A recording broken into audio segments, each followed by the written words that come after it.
ஒரு மாணவன் தனி ஒருவனுக்கு உணவில்லை ஜகத்திரை அழிச்சுன்னு பாரதி சொன்னார்.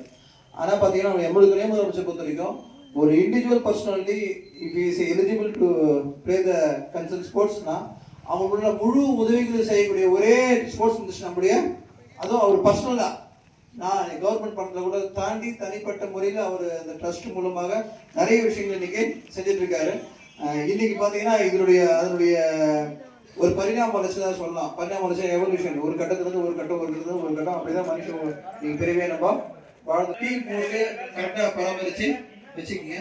இது ஒரு ஸ்டேஜ் தான். அடுத்த முறை கண்டிப்பாக திராவிட மாடல் ஆட்சி தான் வரப்போகுது. அப்போ இதனுடைய பரிணாம வளர்ச்சி கண்டிப்பாக வேற மாதிரி, கண்டிப்பாக ஒரு பேரூராட்சியும் கண்டிப்பாக ஒரு ஸ்டேடியம் கூட கட்டுறதுக்கு வாய்ப்புகள் இருக்கு, நிறைய வாய்ப்புகள். இப்போ ஒரு தொகுதிக்கு ஒரு ஸ்டேடியம் சொன்னாங்க. நம்ம தொகுதியில அந்த 7 ஏக்கரா கேட்டாங்க. அந்த இடம் ஃபைனலைஸ் பண்ணுறது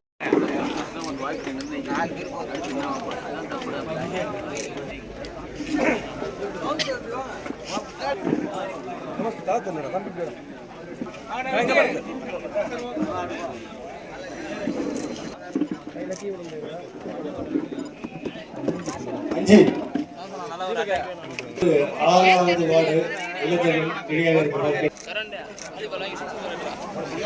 தயாராக இருக்கிறது.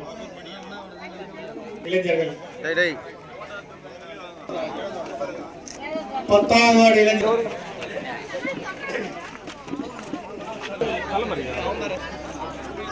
12வது வார்டு,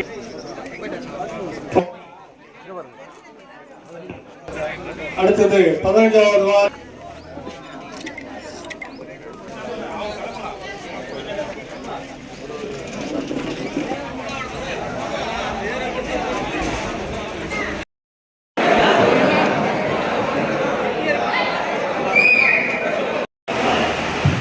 அடுத்ததாக வட்டார பொருளாளர் அன்பு தம்பி கோபாலகிருஷ்ணன் அவர்களுக்கு மாநில தலைவர் அவர்கள் மரியாதை செய்வார்கள்.